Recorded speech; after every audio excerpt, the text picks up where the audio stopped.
Today we're going to be revisiting a topic I talked about a really long time ago. What graphics card do you need, if at all? But before anything, my name is Steve Smith, this is TQA Weekly.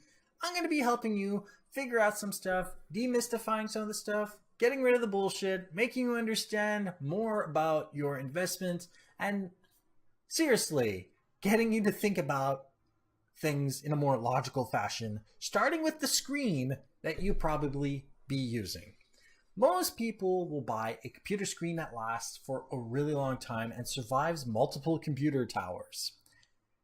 Keep this one in mind. If you're intending on using the same computer screen, the resolution of that screen and the frame rate is important, and most of you are going to be using a 1080p screen with a 60 Hertz frame rate. So that's 60 frames per second. Keep that one in mind because those frame rates are important. Now on to the simplest of tasks.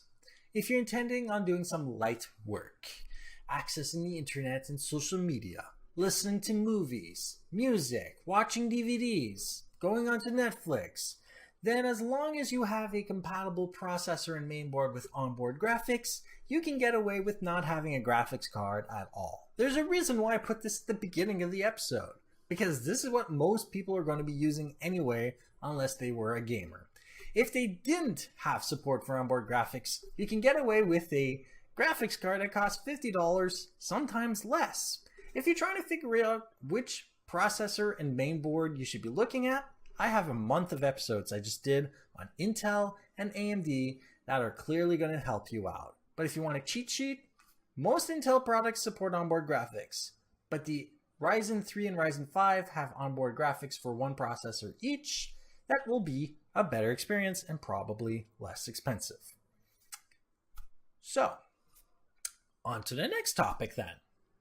What about those people like me that do video editing, want to watch Blu-ray, do 3D rendering, things like that? Well, the specifications of the software are clearly important. But as a lot of people don't know, having a graphics card is actually more important than which one when it comes to Adobe products. What's actually going to be used is your CPU and your RAM. The more RAM you have, the more assets you can use in Adobe Premiere and After Effects. The better the CPU, the faster it's going to render. When it comes to having a graphics card, then you get to use the Mercury encoder engine, which still has to basically go through the CPU anyway. So having a graphics card is going to be a nice touch. It's going to make your experience that much better, but it won't really change all that much. Where it changes something is gaming. But keep in mind, most of you are going to be gaming on a 1080p screen with 60 frames per second. So if you're looking at having low to average settings or not too worried about frame rate, then you might not actually need to break the bank in order to play, especially if you're not necessarily intent on playing multiplayer games, or the multiplayer game is so well optimized that it really doesn't matter if you're running it on a potato. So there is the specifications that you should be looking at for each of the video games and applications you intend to use. Knowing the specifications and what you have is going to keep you from spending too much money when it comes to that. And anyway, you could always add more RAM and change the graphics card later. So that's something that you need to think about. The other thing is if the graphics card is too fast and too powerful, it's going to generate more frames per second than you will see on your screen, and you will have to turn on a feature called VSync. VSync basically renders most graphics cards basically in idle. It will generate up to 60 frames per second and stop. In some cases, even 30 frames per second and just stop. And you won't be getting a net benefit from spending more money on a graphics card.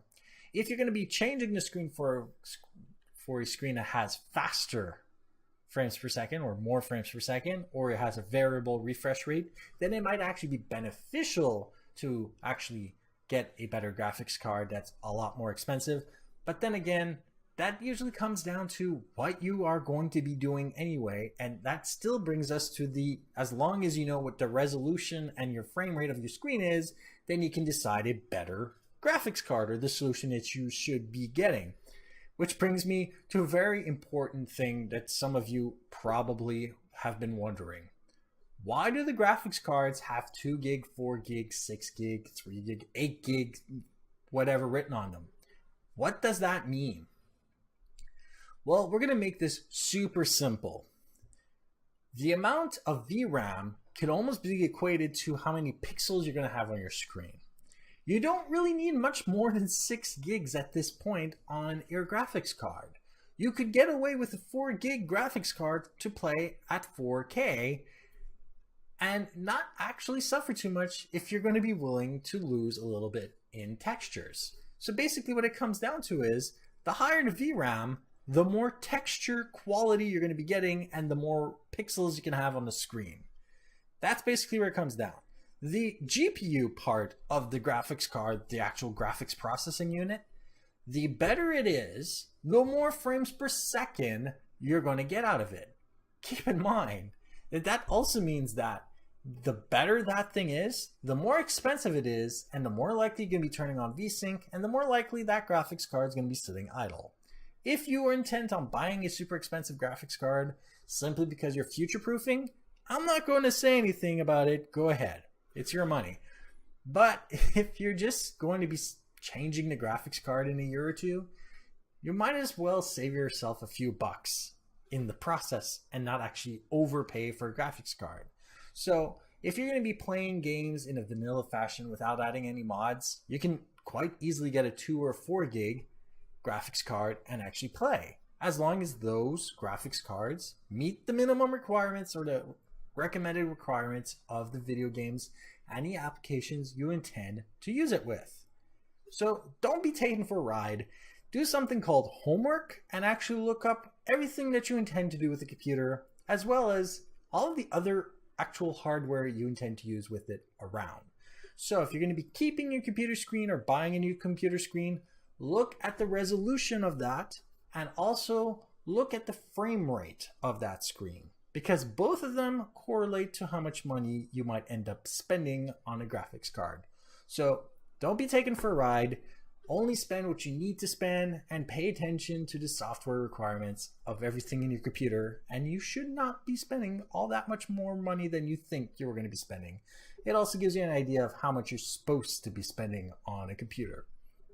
So like this episode, like this episode if you like it, dislike it if you didn't, share with those that you think benefit from this. Like this episode if you liked it, dislike it if you didn't, share with those that you think benefit from this, and don't forget to subscribe. And if you have any questions, comments, suggestions for topics, email me at ask@tqaweekly.com or go to my website, tqaweekly.com, for everything else. And if you want to make this show better, go to patreon.com/tqaweekly and become a patron today. Patrons get these episodes 24 to 48 hours in advance of everyone else. Thank you for watching, and goodbye. Like this episode if you liked it, dislike it if you didn't, share with those that you think benefit from this, and don't forget to subscribe. And if you have any questions, comments, suggestions for topics, email me at ask@tqaweekly.com or go to my website, tqaweekly.com, for everything else. And if you want to make this show better, go to patreon.com/tqaweekly and become a patron today.